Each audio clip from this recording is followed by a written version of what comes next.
Welcome to the Front Four Fantasy Football Podcast. I'm your host, Matt Marchese. Alongside me, as always, my co-host, Jeff Azaparty. And you can follow us on Twitter at MattyMar89, at J_party, at Front Four Fantasy, the number 4. Don't you forget it.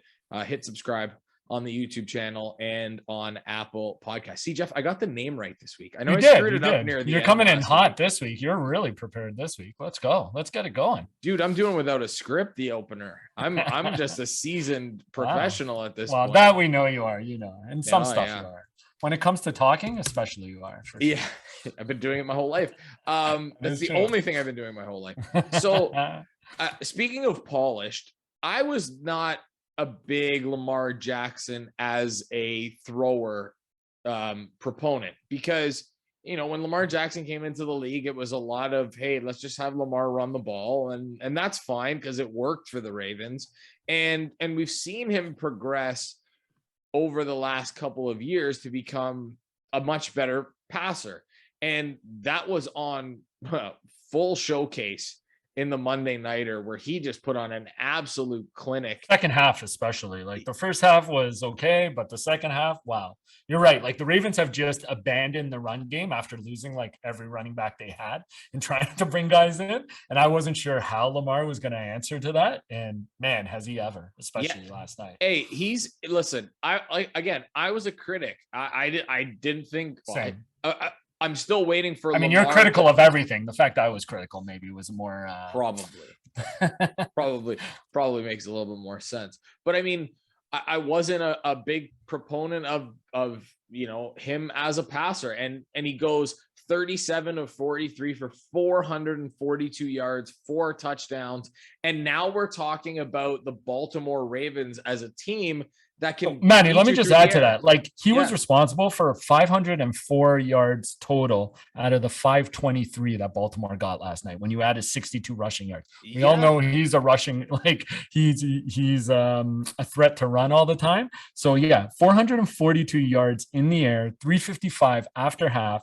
Plus the 62 rushing yards. Again, that's 504 yards of their total 523 yards. It's insane. And let's talk about how he completed 86% of his passes on 43 attempts. Like that's not chump change, man. That's not like, listen, there have been times where guys just dink and dunk their way down the field and, hey, it helps the completion percentage. Doesn't get you a whole heck of a lot. Like Lamar was completing some really great passes, made some really great throws. And that gives him an added element to his game, especially for fantasy purposes, because you don't have to rely on Lamar and his legs to get you a ton of points. Now he's doing it with his arm. And to go with that, they're doing this with Sammy Watkins. And you could say what we want about Sammy Watkins, but he got hurt yesterday after taking a shot. I don't know how he got up. That hurt me watching it. And Rashad Bateman, their first round pick, hasn't played a snap yet. Right. So that could be a good replacement for Sammy Watkins because he's due to come off the IR any day now. Like, I think he's going to join the team.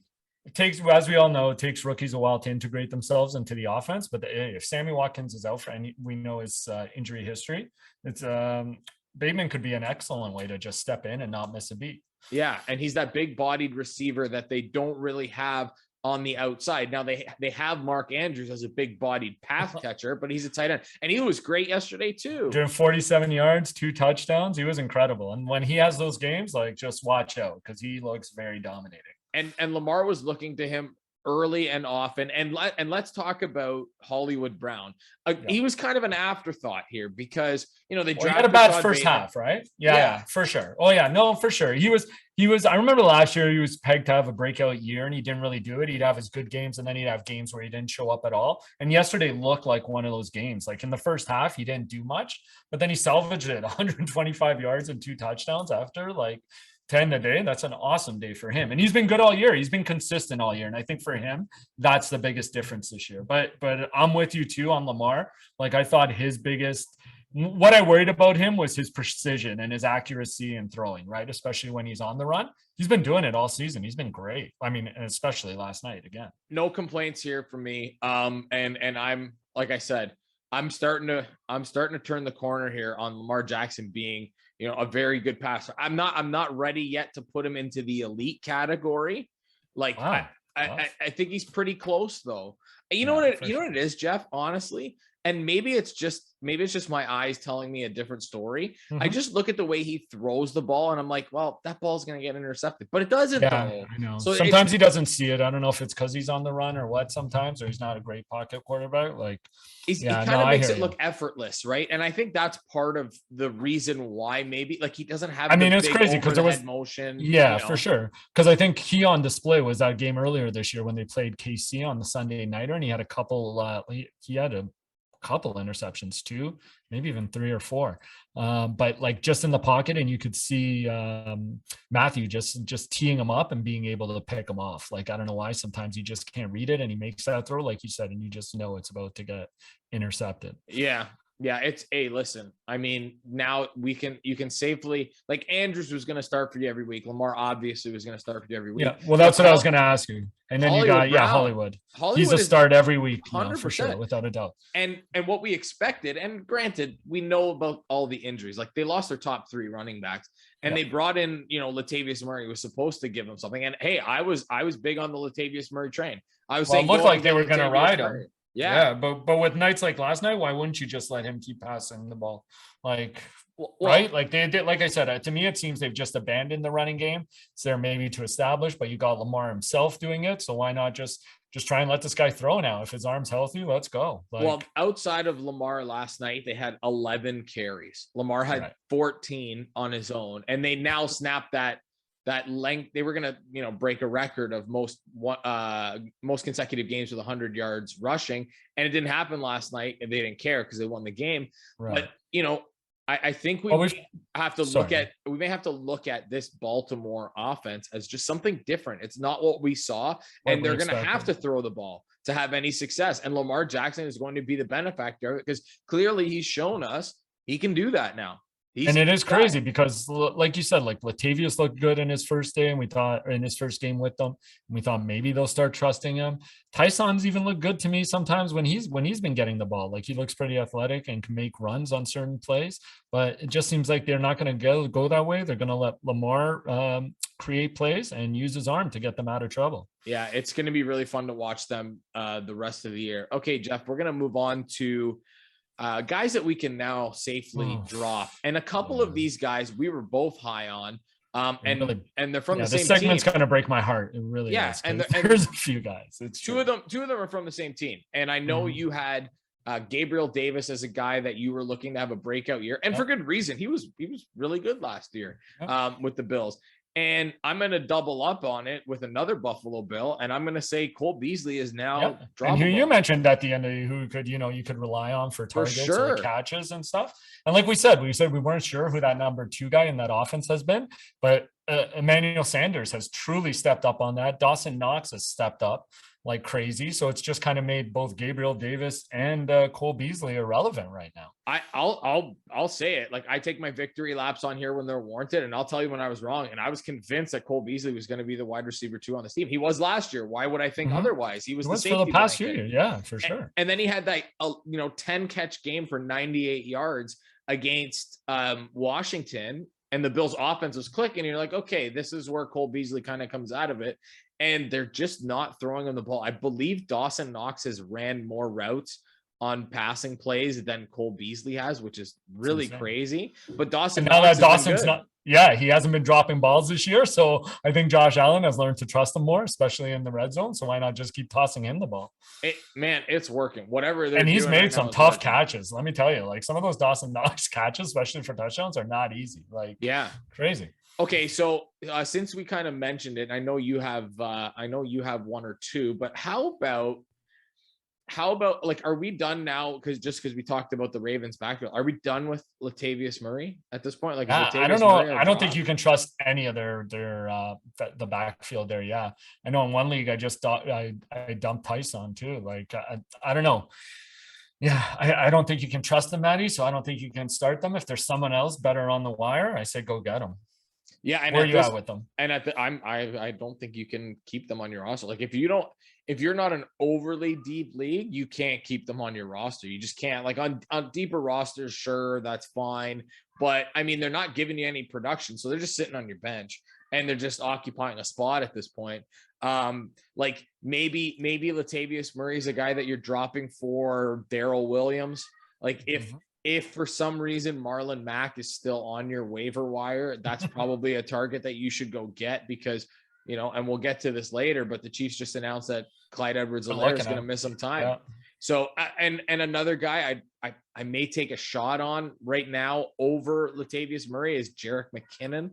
Sure. Especially because I think it's going to be a split there. Yeah, for sure. I don't think it's going to be one domination. Like we've seen them split even the backs, even when Clyde's in there a little bit. I think they're going to do it even more so now with at least a tandem, if not a trio of running backs. Yeah. Did you have one? Well, I had something. So no, to add to yours, I mean, I look at the Patriots and I think Nelson Aguilar's a drop, and so is Jonnu Smith. Yeah. There's Jacoby Myers and Hunter Henry who have stepped up. You know, Nelson was their big free agent signing in the offseason. People kind of expected something from him. He's only caught 10 of 18 on the entire season. Not one of them has been a deep ball, which is supposed to be a specialty. He just doesn't seem to have the chemistry that I always look for with between a receiver and the quarterback. I don't see him and Mac having any chemistry. So I don't know. I think you could go find some other options on the waiver wire. Even guys like Hunter Renfrow or he's been great. He's been consistent, right? And that's what you want sometimes in a receiver, especially as we come into these bye weeks. It's just guys you can expect some consistency from. He's getting the targets, he's making the catches. Why not get him? I almost put Robbie Anderson even after our talk last year. Like you said, I'm no one to call it quits. I just can't believe how there's nothing there, and it was pretty evident this week. And then the last guy I'm going to mention is Brendan Ayuk. The Niners are on a bye this week. I don't know. It seems like he's really in the doghouse there. I think all of us who drafted him or who actually expected something from him have been waiting for him to get out of the doghouse, and he hasn't. And Kyle Shanahan, unless he's forced to use him, I just don't see him doing it. And we know when somebody's in Kyle Shanahan's bad books, like it's really tough to get out of there. Like I wanted to see how it played out this week with Trey Lance because I knew this going in. Trey Lance had 19 pass attempts going into last week, and only one of them had gone to Ayuk. Last week he had 29, and Ayuk only got 4 targets.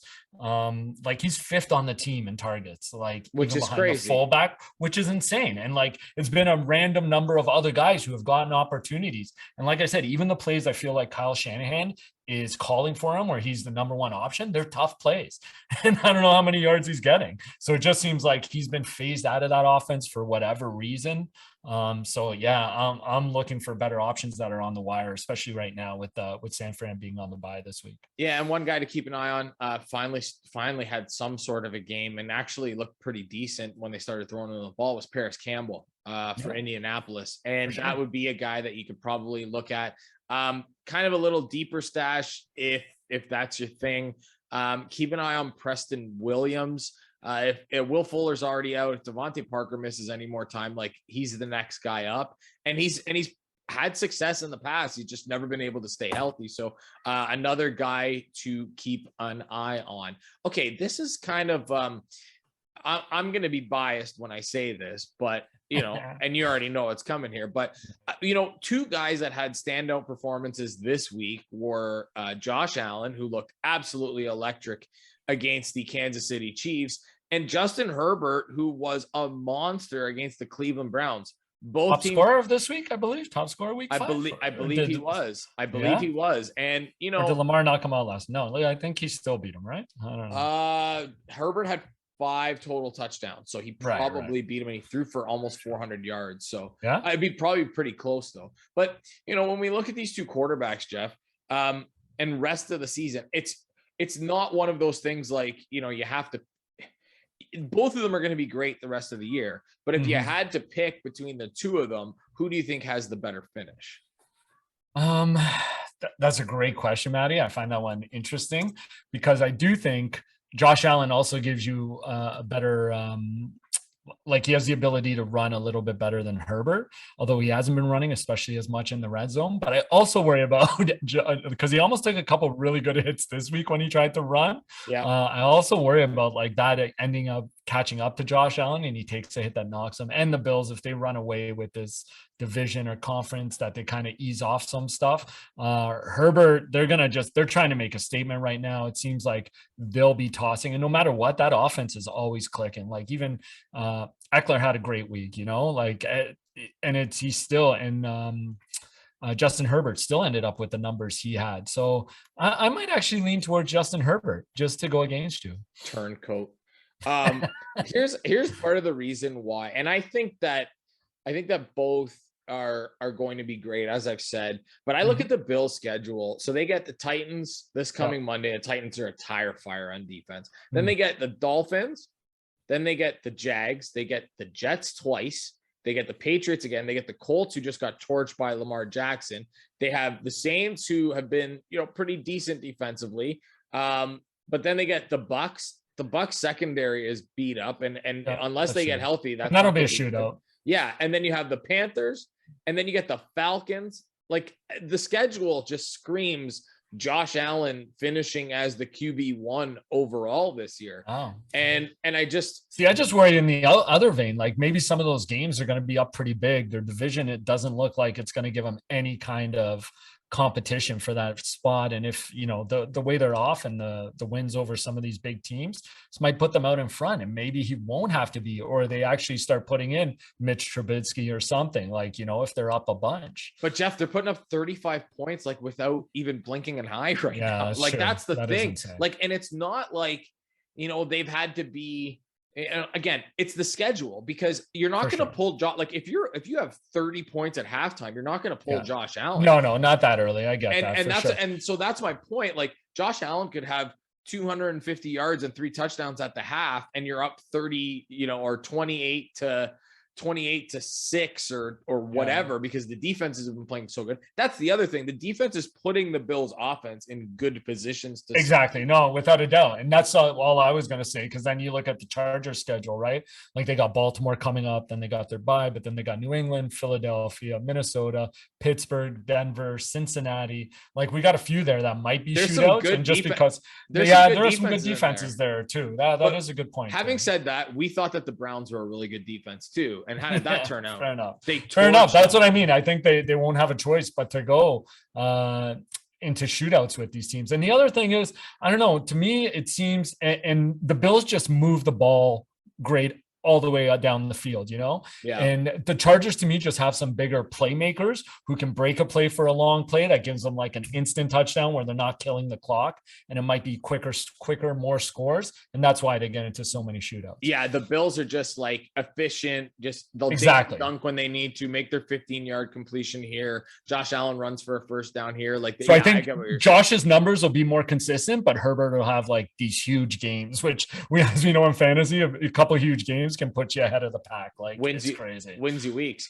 Yeah, exactly. Wins you weeks, but could also put you as a QB1 on the year if you end up with 3 or 4 of those huge weeks. Yeah, no, for sure. Right? All right, let's move on to the injuries. And this is a constant. What a week for injuries, man. Yeah. And like you said, I felt hurt watching some of them going to take place. Like, it's crazy. Yeah. And let's start with the first one, because it was on the Thursday nighter last week, and that was Russell Wilson. So he something with his finger. It's called like mallet finger. I don't know. Yeah, at first didn't look that bad, but then when they showed it, wow, like, you're just like, crazy. Oh, that kind of sucks. Yeah. And one thing we know about Russ is he doesn't miss games unless he has to. Like, he's hardly missed any games in his career, and he's on like a bit of an Iron Man streak. So he's not actually going to miss these games, and they are calling for him to. Because at first we did hear a report that like if he had a pin in it, he could play. But it's like it's such an important finger when you're gripping the ball. Like, it's insane. If it's on his non-throwing hand, it's a different story, obviously. But they're talking 6 weeks here. Yeah, right. Which is crazy. I do think he'll be back before that, but I mean, who knows? But then, like I said, he doesn't try to. And yeah, exactly. What's the ramifications if he does come back? How can he grip the ball? Yeah, it's. Did you know Geno Smith was their backup? I did, but I also didn't realize that Geno Smith hadn't had any significant game action for a long time. and with that being said, Jeff, and I know I'm like, you're not scrambling out to get Geno Smith, but he's in a situation that actually has good players. Like, you know, we talk about DK Metcalf. We can talk about Tyler Lockett. Gerald Everett's back from the COVID list. Yeah, you could make some noise. There's some good targets for him. It's a good team. And you know what, Jeff? Like, I know some people will just, you know, that didn't watch the game will look at the box score and go, hey, Geno Smith threw an interception. What else is new? But that wasn't his fault. Tyler Lockett slipped.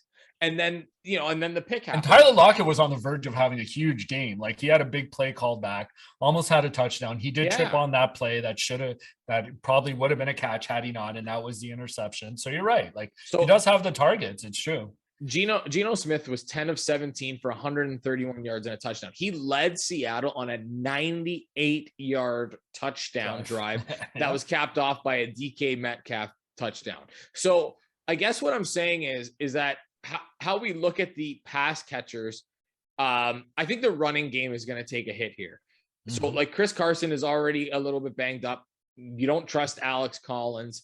So the running game is where I see some trouble. And if they can't establish that run, that's what gives me some frustration with this and not sure how to count it. Like Chris Carson is the key to me and him staying healthy. Yeah, and they might rely on the running game a little bit more to take the ball out of Geno Smith's hands a little bit. But again, it's not like he looked bad. He actually looked half-assed decent. I was kind of surprised.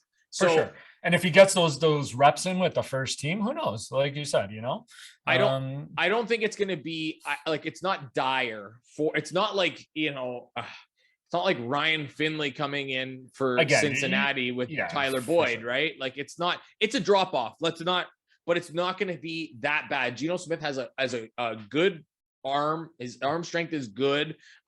Accuracy may be an issue, but I don't think it's going to be so horrible for Lockett and Metcalf. Yeah, exactly. Like you said, I don't think you're running to your waiver wire to see if you can pick up Geno Smith unless you're in absolute dire need. But I think you can still start Tyler Lockett and DK Metcalf safely, and maybe even Gerald Everett. Yeah. Okay. So let's move on to Saquon Barkley. Another. I mean, maybe we just say the Giants in general. They had a tough week. Daniel Jones went down. Like, oh man, they took some big hits this week. Barkley for me is the one that just sucks because we've seen what he has been able to do in a full season. He was great his rookie year.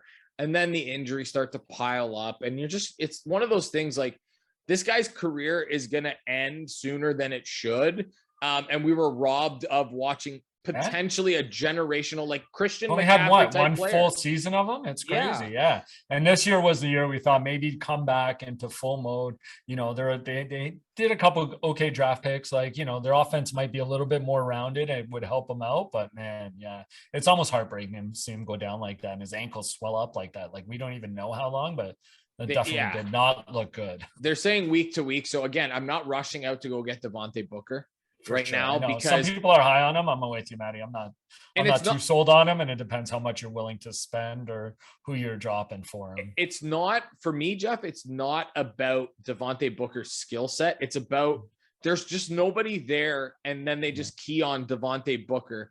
And if Daniel Jones isn't there, like if Mike Glennon's the quarterback, I'm looking at the offense or the Giants starters on offense. QB Daniel Jones, questionable. Running back Saquon Barkley, doubtful. Wide receiver Kenny Golladay, doubtful. Wide receiver Sterling Shepard, doubtful. Wide receiver Kadarius Toney, questionable. Like, oh my god! And Darius Slayton's not even on that list, and he might not play too. Yeah, and he's questionable too. It's insane. So like, depending who you're parading out there, you're in trouble. I think I'm with you. The Giants offense is one you just stay away from right now. Yeah. I mean, although Kadarius Toney has looked great. If he is on your waiver list, especially if you're in a dynasty or a keeper league, maybe go grab him because man, he has shown some fight and some fire in him, and he was targeted on 50% of the routes he ran, Maddie. Like when you see numbers like that, I think a guy maybe is worth a pickup, even if it's for a stash. But depending if Daniel Jones is in or not this week, he might be worth a start. That's the only guy I think I would be looking at to maybe start. Okay, well now the question is like, do you trust Devontae Booker when they go up against the Rams this week? I mean, that's a very tough matchup. You know, I'm not doing it. I'm just without a doubt. I'm a glutton for punishment. I really am, but I'm just not doing this one. I'll take my punishment elsewhere. My punishment will come in the form of the next group that we'll talk about. And that's so Clyde Edwards-Helaire goes down with the knee injury. And at first everybody's like, oh, it's really bad. Then everybody's like, oh, it's not so bad. It's just a sprain. And now it's like, oh, he's on the IR. So what is it? Right? It's obviously bad enough that he's going to miss 3 games. So and when he comes back, like we talked about, this offense doesn't fully need him like to run the way they potentially can. Like they'll probably ease him back into. That's why I kind of see, like, like I said earlier, like I think it's not going to be like Darrell Williams getting all the things. I think they'll incorporate Jerick McKinnon a little bit. And like you said, if they promote Marlon Mack and get him, like he might be included as well. Like I know that'll take a few weeks, but like you said, now we're looking at a 3-week window, which is kind of crazy. Yeah, Marlon Mack would be the guy that would make the most sense if he got traded there. Like he's a guy who's shown he can carry the workload. Probably fits a little bit better. He's just a bigger body, and is he more talented than Clyde Edwards-Helaire? No, but he's better than serviceable at this point. He looked pretty decent in that last game against the Ravens. So, but yeah, I think the guy that should be your waiver wire target because of his pass catching ability is probably Jerick McKinnon. I do think that Darrell Williams, he probably is on a lot of waiver wires, right? Because if anything, probably people have Darrell Williams. So you're right. Go look and see if Jerick McKinnon. And I was thinking the same thing. I'm with you on that. I would say Darrell Williams is getting the early down work, but almost exclusively Jerick McKinnon. Jerick McKinnon was good in the red zone too for the last few years of his career, especially with San Francisco last year. So I'm good with that. So that's no problem. The Chiefs might be looking to mix it up a little bit. Like their offense hasn't been clicking like we've seen in past years. It just seems like something's off there. So maybe a spark like Jerick McKinnon, if he comes in and makes a couple big plays, they'll keep going to him. So you never know. Yeah, no, it should be very interesting to see what the Chiefs do, because man, they got to do something, because they do not look right now. And they're a little banged up too. So that's going to be interesting there. Okay, let's get to the not so 2-minute warning. And we'll talk about Kenny Golladay here. Another Giants player that, comes in with the contract, hyperextends his knee in the first quarter, tries to play through it, didn't work. And now he's going to hit the shelf for at least a week. Like, how do we approach Kenny Golladay kind of the rest of the way here? Because I've got him rostered in a couple of spots. I also, I have him rostered, and I also said he was probably going to be a bust this year and wouldn't live up to the ADP. So, I took him where I thought there was value. And now, what is he? If Daniel Jones isn't the quarterback, I was about to bring that up. Yeah, that's 100% what it relies on for me, how I look at Golladay. And like I said, I'm a bit higher on some other guys they have, like Tony, but yeah, I'm with you. I don't know how much you can trust Golladay. And like in games where I've expected big performances from him, or even just to show up and he hasn't, it's really been a bit of a letdown. Yeah. The other one, Juju Smith-Schuster, out for the year after dislocating his shoulder. He's going to have surgery. And this is now opportunity time for Chase Claypool, your guy. Go. And this might be the opportunity you need. I also did see that the Steelers have Anthony Miller on their practice roster and look at maybe bringing him up. But yeah, I think the numbers, I wish I would have written them down, but Chase's numbers when Juju's out are drastically improved. Obviously, just depends again, maybe on the quarterback and if he can get him. Yeah, and if he can get him the ball. I mean, Ben looked a bit better last week, but man, I still don't know how much faith I have in him, and especially throwing the ball downfield. So the other thing there too is I wonder how much more they use Deontay Johnson out of the slot and kind of get him involved more all over the field, as opposed to just kind of having him out wide primarily, because Juju occupied that slot receiver role. That was his spot. They very rarely used him out wide. And now you have the opportunity, like Deontay Johnson is kind of the biggest winner here, because they're going to be able to use him everywhere, and they don't have to rely on Ben getting the ball downfield when they run Deontay Johnson out of the slot. I think it's wheels up for him. For sure, without a doubt. I also wonder about their tight ends. There's been certain years where Ben's had big success when going to his tight ends. Eric Ebron, Yeah, he's okay if he makes catches. He's just another guy. The rookie they have there, Freiermuth is he's the guy. He's very intriguing to me. I like him. I've been waiting for him to not break out, but I expect them to eventually start putting up numbers. Like I said earlier, it seems to take rookies a bit of time to integrate themselves into these offenses and let them get going. But he's a guy I'm pretty high on, who eventually will be a big target share in the Steelers offense. I'm high on him, Maddie. And especially if you can stash him somewhere. Yeah. And especially rookie tight ends in offenses as well. They always have trouble. Look, like Kyle Pitts is a unicorn and he just broke out this week. Actually, you know what? Exactly. Let's talk. Before we end this thing, we have to talk about Kyle Pitts. Well, the one thing I was going to say, like, to me, it's always rookie quarterbacks with their tight ends because they're close targets, or like we just said about Ben, those quarterbacks that are on the down slope can't throw the ball as good downfield, looking for short yards, go to your tight end. Yeah. I think Ben eventually will realize that. And yeah, Pat could be a big target and weapon moving forward. Okay, let's get to Kyle Pitts quickly here.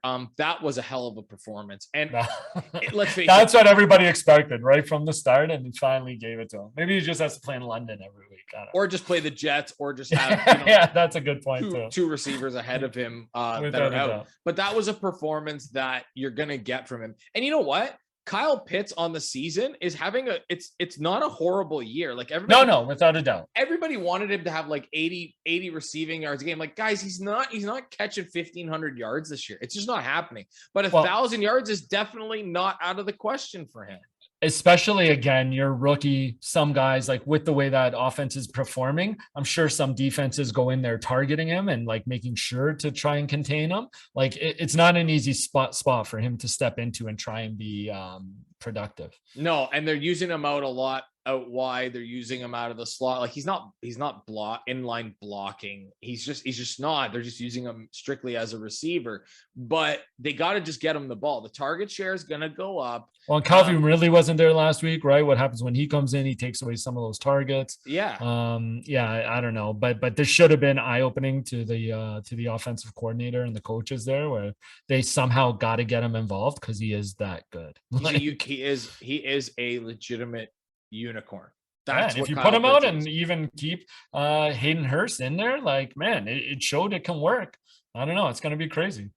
It should be very interesting the rest of the way here and again, a team that can establish their run game, like, just kind of seals up a lot of the passing games. It gives them some issues anyway. Yeah. The Falcons will be an interesting story. They have, maybe 3 guys that could be fantasy relevant by the end of the year, but I'm just not sure it's going to happen. It's taken time. Right. For an offense, we thought we might be a bit explosive. It's been far from that. So, and like you said, it took the Jets to get them out of their shell. I was going to say, shocking that it was the Jets that helped them get out of their slump. Well, that'll be all for us for this week's episode 7. Now we're just racking up the episode. Fine by man. We'll be in syndication pretty soon. Oh yeah, just give me a call. We'll take all the sponsorships that we can get. So that's Jeff. You can follow him at J_party. I'm Matt. You can follow me at MattyMar89. You can follow us on Twitter at Front4Fantasy, the number 4. That'll be all for us this week. We'll talk to you next week. Later.